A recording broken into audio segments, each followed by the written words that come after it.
In the name of Allah, the most gracious, the most merciful, peace be upon you. It's August 1st and Friday morning in Pakistan. Among today's most important news, first up, those who went to get oil ended up getting scammed instead. Yes, you might remember that President Trump and the Field Marshal held a launch event in Washington, D.C. At that time, I had told you that there would be a price to pay because there is no such thing as a free lunch, especially a launch that you cannot legally or officially conduct according to your position.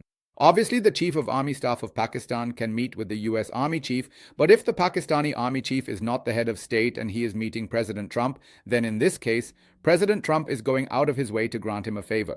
And of course, a favor always comes with a price. So even on that day, we told you that the Pakistani nation would have to pay a heavy price for this arrangement. Now, because all these dealings were very secretive and were happening directly, Field Marshal Sahib's involvement with them has now come to light, and the first news has broken. The first bill for this arrangement has now surfaced, and it is you who will have to pay it. You won't be paying in millions, but in billions, and for many years to come, you will continue to pay this price. This news did not come out from anywhere in Pakistan, nor did the Pakistani state seek permission from the so-called 47 public representatives of Pakistan before doing this. Instead, the deal was made directly over there, and it is being said that Mohsin Naqvi Sahib played a key role in this. The deal is that now, instead of buying from Saudi Arabia, the UAE, Qatar, and all those countries that are only a few hundred kilometers away from Pakistan, at most 1,500, 1,800, or 2,000 kilometers away, some even closer, Pakistan will bypass all of them and buy oil from the United States, which is 14,000 kilometers away. The United States has, in fact, sold oil to Pakistan instead. Just like we put oil in a machine, President Trump has, in a sense, turned the tables and sold oil to us. We had gone there to sell them oil. You might remember, President Trump just announced yesterday that now the US and Pakistan will work together to find oil in Pakistan, and then that oil will be sold to America. Many people in Pakistan couldn't sleep all night, thinking that we now have so much oil. Some people, out of excitement, who had never put oil in their hair before, even had half a kilo of mustard oil massaged into their heads, thinking we're about to become self-sufficient. Many threw parties, believing that a lot of money is about to come into our country. When they woke up in the morning, they found out that the oil will come out whenever it does. But for now, the oil that has already been extracted, you'll have to buy that from America at high prices, and your valuable foreign exchange will end up there. Now, this deal, no Pakistani media outlet informed us about it, nor did the Pakistani state disclose it. Instead, it was the international news agency Reuters, through a small piece on a Pakistani site, that revealed or exposed this deal. This deal states that Pakistan, which used to import oil from countries like Saudi Arabia, Qatar, UAE, and Kuwait, ranging from 1,200 to 1,500, or at most 2,000 kilometers away, and of course from Iran as well. India kept buying oil from Iran all these years, but we did not. China also kept buying, and it was even closer. If we had built a pipeline, the distance would have been negligible. But now Pakistan, instead of these countries that are 1,000, 1 to 200, 150, 100, or 2,000 kilometers away, will buy petroleum products all the way from America, which, as I told you earlier, is 14,000 kilometers away. Initially, petroleum products worth $1 billion will be purchased, which is about 10, 12, or 15% of Pakistan's overall consumption. Keep in mind, this is the first transaction. This is just the beginning. We don't know yet how much more of its oil requirements Pakistan will buy from America in the future. Obviously, Pakistan will have to buy as much as America demands, and at whatever price America sets. But here, as I mentioned, the difference in kilometers is not just 5 times, but 7 times more distance, yet the difference in freight is only slightly less. You'll have to pay 5 times more in freight. Even if oil prices are the same worldwide, it's a different matter that we used to get oil from those countries on deferred payments. We had agreements with them to get oil at concessional prices, or at least on deferred payments. But now the oil President Trump is giving us, of course, the price will be determined strictly according to the prevailing international market rates. And it's important to note that America doesn't even offer any form of deferred payments whatsoever. Thirdly, we won't even be able to approach them and, pardon the expression, humbly ask for an extension of even 10 days or perhaps a month. They will unequivocally demand payment up front, And if there is any slight delay in payment, the interest rate will continuously keep increasing at an alarming pace. But the most critically important thing to consider is that when you import petroleum products from America, you'll have to pay almost 5 times more in freight charges. The shipping cost for the sea vessels transporting these products will be approximately 5 times higher than usual, and quite obviously, the number of days for delivery will also significantly increase, which will undoubtedly affect the entire supply chain and ultimately make things much, much more expensive for the nation of Pakistan. Now, it was being widely said that to offset this significant financial burden, so that the tariff imposed on us would be a bit lower and more manageable. But now, we've unfortunately learned from the tariff side as well that a substantial 19% tariff has been officially imposed on Pakistan. Interestingly, Bangladesh isn't currently buying oil from America. They are facing a 20% tariff. Malaysia isn't buying either. They possess enough petroleum resources to meet most of their domestic needs, and they are subject to a 25% tax. India, for the time being, also has a 25% announced tariff, and they're not purchasing anything of this sort in an attempt to try to get their tariff reduced. On one hand, we confidently said we'd get the tariff reduced, but instead, we've taken on the immense burden of this distant and disadvantageous deal ourselves. And as a rather unwelcome parting gift, President Trump has indeed slapped on a considerable 19% tariff. Now you can clearly see for yourself. They've completely and utterly outmaneuvered our esteemed Field Marshal. But I personally don't think the Field Marshal has been truly outplayed. He's certainly not that foolish or naive. He knew full well he was making a very bad deal. But he absolutely had to keep Imran Khan in jail, and for that specific objective, he had to secure his own extension at any and all costs. And for his much-desired extension, he desperately needed America's blessing at all costs. That's precisely why he made this kind of detrimental deal, for which the people of Pakistan will undoubtedly have to pay a very heavy and enduring price in the coming years. Anyway, as for the oil that's supposedly going to come out of Pakistan, when will that actually happen? Whether or not that oil will ever come out, that's something they'll tell you later. For now, as the saying goes, who has won until your tresses are finally tamed? This work will only start from tomorrow. For now, you'll have to buy this oil. So you went to sell oil, but ended up getting oiled yourself. Anyway, let's move on. The next news is from Bajaur. Very dangerous and frightening reports are coming from Bajaur. First, Ali Amin Gandapur, the Chief Minister of KP, held a press conference and told everyone that we are not in favor of any operation, nor is any operation happening, and nothing will happen without our government's permission. Instead of a military operation, the matter should be resolved through dialogue, and many people were sitting with him, his parliamentary committee, cabinet members, and others. Almost all of KP was speaking with one voice, and so far, every voice we've heard from KP, be it Junaid Akbar, Gulzafar Khan, the ANP, or others, they are all against the operation. So much so that even Imran Khan, sitting in jail, has called this operation wrong. He said there should be no operation. Military operations only increase terrorism and hatred. We should sit and talk. A different solution should be found. Ali Amin Gandapur gave this statement, and a little while later he gave a new statement, which was completely different from the first. In this new statement, he said that an operation will have to be carried out, but it should be against terrorists, and in that, we fully support the Pakistan Army, and the operation should happen, and we stand with our security forces, and all of Khyber Pakhtunkhwa is united. Now, even when he was speaking earlier, the Army's position was that they are only operating against terrorists. Even before, the operation wasn't against anyone else. Anyway, I don't know why he switched his position so quickly, but obviously something must have happened. Some new reality, some new situation, because of which he issued a new statement.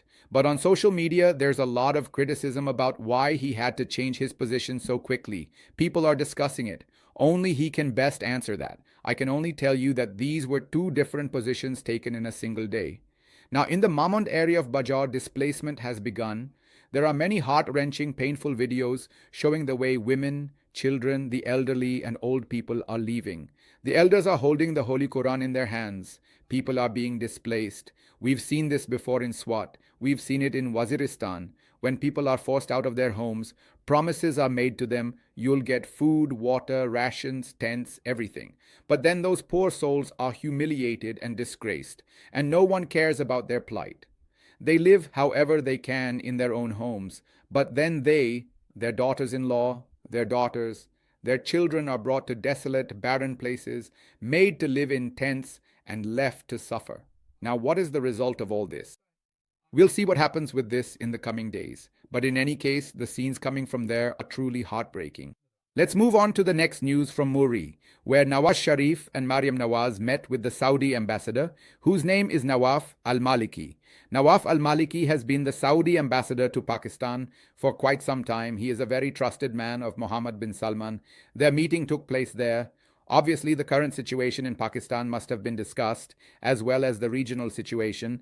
The future plans and intentions of the PMLN and the Field Marshal were likely discussed too. In the next few days, details of this conversation will also come to light, but this meeting happened at a very important time. That's why, even though no one has the details of the meeting yet, we are telling you so you can note it down. Keep it in mind.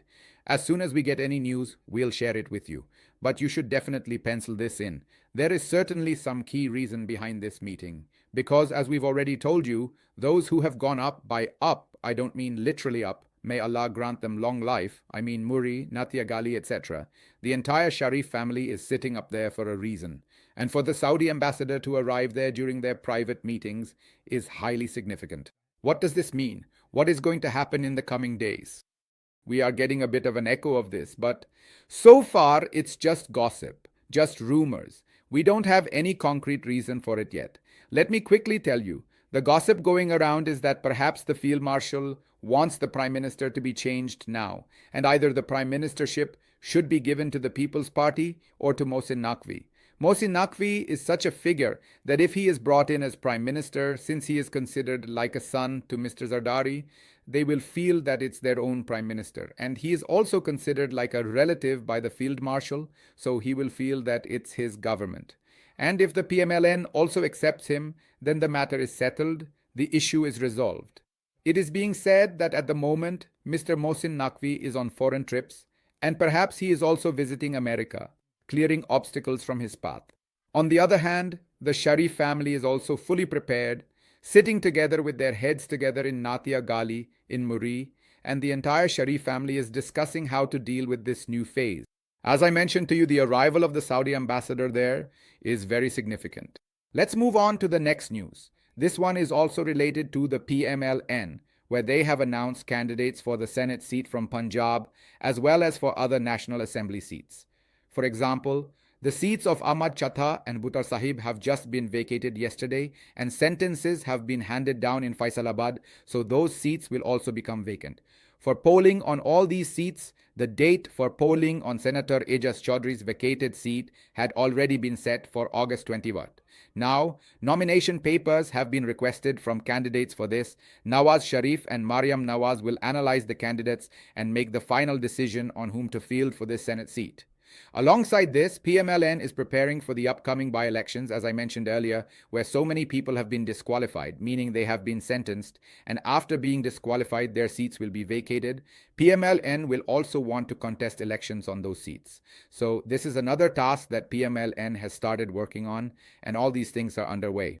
The next news I present to you is from Islamabad, but this news is also very distressing for me. As an ordinary law-abiding citizen, as a dedicated worker of the Pakistan Tehreek-e-Insaf Party, as a loyal companion and steadfast supporter of Imran Khan, and as I have previously stated, as a common everyday Pakistani citizen, this recent news is profoundly painful and deeply distressing for me. The news that has caused such anguish is that I have now personally heard with my own ears slogans being vociferously raised against the esteemed Pakistan Army within the hallowed halls of the Islamabad court, a disturbing video of which I will play for your immediate viewing and consideration very shortly. And it's not just confined to the capital city of Islamabad. Similar, equally concerning slogans were regrettably heard in the region of Bajar just a day or two ago, indicating a wider, more troubling trend. Please take a moment to truly think about this. The army is, by its very nature, a fundamental national institution in any sovereign country, an institution that is rightfully owned by the entire nation, by all its citizens. It does not and should not belong to any one individual or a select group of people. Whether we are discussing the railway system, the armed forces, the police department, or the parliament itself, no institution of the state is anyone's personal property or private domain. The Pakistan Army, in particular, is not the personal property of General Asim Munir, nor the Director General of the ISI, nor the Director General of ISPR. It belongs unequivocally to the whole unified nation of Pakistan. That's precisely why, all over the civilized world, the people of every country take immense pride in their national army. They possess a profound sense of ownership and belonging towards it. The Pakistani nation also genuinely wants to take full ownership of its army in every constitutional and legal matter. But when the army unfortunately interferes in the political process, when it acts in an unconstitutional and unlawful manner, the Pakistani nation does not and cannot want to take ownership of such actions. However, the friends currently sitting at the very top, in their desperate attempt to prolong their own rule and to strengthen their personal positions, have regrettably made things so incredibly bad and dire that now we are hearing such deeply offensive and divisive slogans even in the very heart of the capital city. For me, this situation is extremely distressing and utterly heartbreaking. The kind of shocking slogans I have heard, I will certainly show you that compelling video evidence. You too, of course, will undoubtedly feel the profound pain and sorrow, realizing that a few powerful people have formulated such detrimental policies that now these negative and resentful feelings have taken deep root in the hearts and minds of the common populace. Now, what exactly are these slogans that are being raised there? They include Colonel General Terrorist, these boot-wearing terrorists, these tank-driving terrorists. Colonel, your life is a disgrace, a disgrace. Resistance lives on. It lives on in the form of lawyers. It lives on in the form of so-and-so. These are the highly inflammatory slogans being raised there. Now you must be wondering, what was the specific occasion? What was the underlying reason for such an outburst? There have been ongoing raids happening at Quaid-e-Azam University for the past 2 or 3 days, perhaps specifically because of those brave women from Balochistan who are protesting about the critical issues facing Balochistan. When they come to Islamabad, obviously the Baloch students at the university naturally join their protest in solidarity. These women have been forcibly evicted from different homes, apartments, and rented houses so that they have absolutely nowhere to stay and are thus forced to leave Islamabad. In this way, disgrace, disgrace, disgrace, disgrace, resistance lives on, resistance lives on, it lives on in the form of sacrifice, resistance lives on, resistance lives on. You clearly heard it. Now, as I previously mentioned, the few influential people sitting at the very top of the army, just yesterday 3 of our brave people were martyred, and I think 2 or 3 more were martyred the day before as well. Every single day there are new martyrs, and of course, those who are martyred are truly the pride of the nation. The nation wholeheartedly owns them and cherishes their sacrifice. Whenever there is a conflict or skirmish with India, as you recently witnessed, all of us, myself included, stood firmly and unitedly with our army. That war, that skirmish, later, it's a completely different matter that the Field Marshal and his associates regrettably tried to use it for their narrow political purposes. How that conflict actually happened, what were the underlying factors behind it, who instigated it, how it precisely started. Leaving all that complex history aside, at that critical moment, everyone overwhelmingly preferred to stand in unwavering solidarity with the army. But now, the current deeply troubling environment, you can clearly see in Bajar too, we are hearing similar highly concerning slogans and things. My earnest request is that a little common sense should be shown, some genuine wisdom should be exercised, and the dangerous direction in which these matters are currently being taken should be seriously reconsidered and rectified. The ultimate decision has to be made by the Field Marshal himself, because there is truly no one else who possesses the authority and capability to do all of this and steer the nation back on the right path. All right. Let me present 2 last brief news items to you. First, there was a major tragedy in Saudi Arabia. At an amusement park, some women were on a ride when it fell down. There were screams and cries afterward, so please be a little careful. Just a few days ago, or rather a few months ago, a similar incident happened at an amusement park in Lahore where a child died. So by all means, seek adventure everywhere, but do everything thoughtfully, with understanding and with caution. Maryam Nawaz has been missing from her office for 8 days. Yes, a full 8 days she was absent from her office as Chief Minister of Punjab. Now she has returned to her office after 7 or 8 days. Where did she stay during those 7 or 8 days? Whom did she meet? What did she do? We are gathering details about all of this. She was spending time with her family on vacation, But she also kept coming down to Pindi repeatedly and to Islamabad as well, often in the evenings, and would return late at night. So we are trying to collect as much information as we can about all her meetings, official, unofficial, private, and we'll present it to you. But let me tell you, she was being searched for as if she were missing. She had been absent from her office for 7 or 8 days. Yes, let me also tell you that the de facto chief minister is Mariam Aurangzeb. Mariam Nawaz is just the face. The real game, the real work is being done by Mariam Aurangzeb. Because Mariam Sahiba neither has the understanding, nor the sense, nor the wisdom to handle all these tasks. She just makes TikTok videos, sits in meetings, and keeps fidgeting in her chair. The real person calling the shots is Mariam Aurangzeb. Even while Mariam Nawaz was missing, Mariam Aurangzeb was running the chief minister's office with full authority.